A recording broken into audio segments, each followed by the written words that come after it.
Still on top justice for UWA, 9 Nigerian students and other concerned youths don't take carry waka enter streets to begin demand death penalty for rapists and justice for UWA. They yan say they won't make National Assembly take this matter serious, as it be say the matter pain them well. Penalty for rape! Yes, penalty for rape! Yes, and collectively all Nigerian students are saying no to rape. We are saying no to rape. We are saying no to rape. Water run away, man. When I remember water run away, man. Water run away, man. Say no to rape, justice for UWA. Say no to rape, justice for UWA.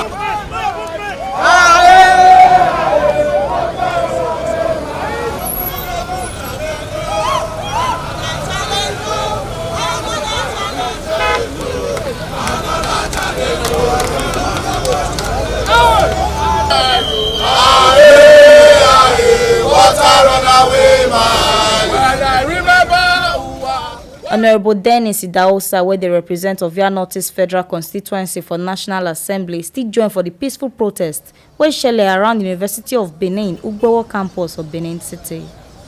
Una go sabi say justice for UWA na wetin dey trend for all social media platforms for some days now, as many concerned youths talk say they want make government catch the people who do this kind of bad thing to Uwaila or Mozuwa.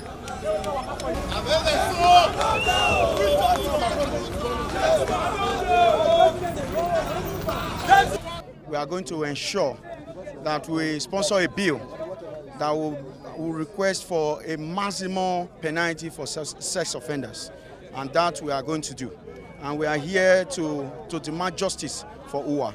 Calling on all meaningful citizens of this country to come out and say no to rape, no to gender discrimination, no to domestic violence. We are recommending that we want death penalty to be the penalty that will be meted on anyone that perpetrates rape in any form, whether it is a man or a woman, whether he's young or old, whether he's a politician or a businessman. Whoever commits rape against anybody should be made to face criminal charges that we can best refer to as death penalty. Dennis Idahosa, who have identified with us, certainly is going to be a point to the National Assembly that they will legislate death penalty for offenders of rape.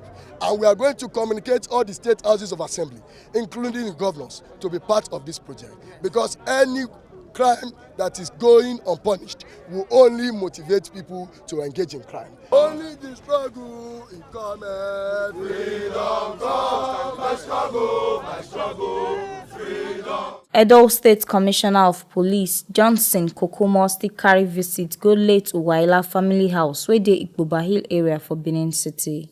That the Nigerian police force will leave no stone unturned to ensure that we arrest the perpetrators. During this case, it's not for you alone. It has affected all of us. Thank you, sir. The commissioner talk say Nigeria police go do their best to make sure say them catch the people who do this kind of bad thing.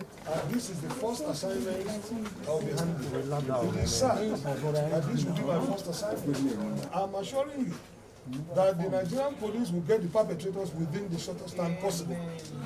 In Jesus' mighty name, we get them.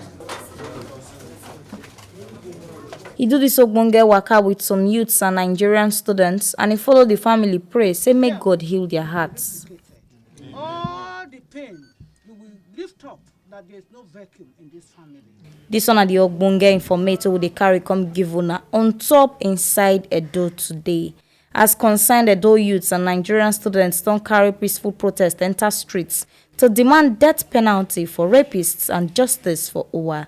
Make una sabi say na TMC TV. Na in carry this ogbonge information come give una, and my name na Edo Leyi.